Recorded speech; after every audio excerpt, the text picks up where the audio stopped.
శ్రీ గురుదత్త.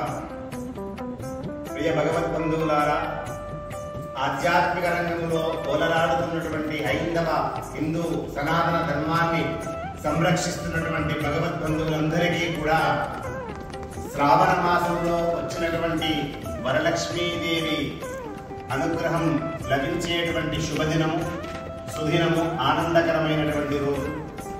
మన చాముండేశ్వరి గురుదత్త పీఠంలో దివ్యంగా, భవ్యంగా, సుందరంగా, దేదీప్యమానంగా, అట్టహాసంగా, అద్భుతంగా, కనీ విని ఎదిగిన రీతిలో యావతు భక్త జనావళి సంతోషంగా అష్టైశ్వర్యాలతోటి ఆనందకరంగా సుఖజీవనం గడపాలని నాతో పాటు ప్రయాణము చేస్తున్నటువంటి భగవద్బంధువులందరికీ కూడా మన పీఠంలో జరిగేటువంటి వరలక్ష్మీ వ్రత అభిషేకము, షోడశ ఉపచారాలు, చతుషష్ఠి ఉపచారాలు, వీటి వలన వచ్చేటువంటి ఆ పుణ్య ఫలితాలు ప్రతి కుటుంబానికి దక్కాలని మనస్ఫూర్తిగా అనేక మంగళాశాసనములు, ఆశీర్వచనములు, మరికొద్ది క్షణాలలో ఆ దివ్య మంగళమూర్తి అయినటువంటి వైకుంఠ నివాసిని అయినటువంటి ఆ తల్లిని చూడండి.